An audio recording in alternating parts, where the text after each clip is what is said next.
must set them up somehow? Yes. Yeah, okay. Yes. Yeah, so Because that would be the most common question. Why is the department head talking to you? it is the consent Why in the world are you here? of the governed.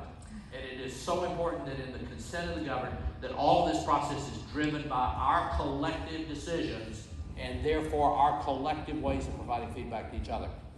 Really hard time, and he just kept saying, "I'm just here to report. I just want to make you aware." Just over, no matter what obnoxious thing I said, I'm just here to report. I just want to make you aware. And it was like a mantra. And so even if I was coming back with, I just don't have time for this, and my case rate is incredible. I know you're busy. Right? I just want to make you aware. He stayed in his beautifully. Let me tell you, it is really hard. We get sucked into the notion of wanting to respond in kind. No, we're not fighting. The reports may be wrong. I know there are two sides, but I trust you. Give the feedback, but what do I do about that, and how do I do something about that? And how, if it is, say you're overworked or burned out, or whatever the root cause of that behavior was, is not being addressed. So my question is, at Vanderbilt, do you have any data to say that these interactions have changed outcomes? And We're going to get to the change that the resources within the institution to help individuals who are unable or unwilling to respond are real and needed, and we need to be accountable for that, because the notion of sending somebody to intervene on someone where you don't have the resources at the end of the road. What do you do with somebody who has evidence of cognitive dysfunction?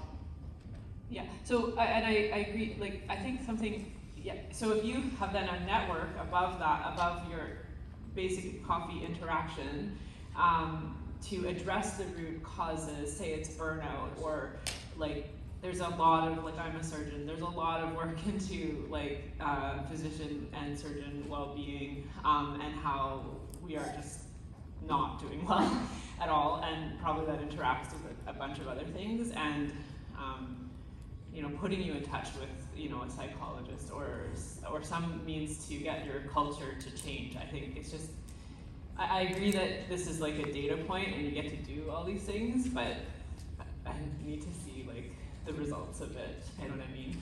And the individuals you have that are responsible for the wellness and wellness resources are a part of your executive committee to oversee the functioning of the program, so they're sitting at the table and are able to say.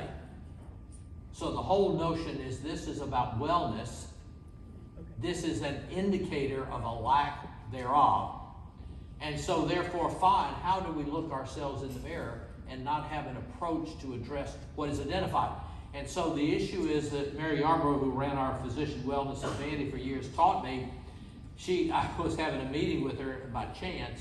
We were in awareness. We had sent our first level of awareness interventions out. And she said, gosh, I've been too busy. I haven't had time to talk to you over this last week, because for some reason I have had a host of people come knocking on the door asking for help. So the other issue that we did not recognize is how often people will ask for help once we have made it very clear that there's an opportunity. How about on this side of the room? What else?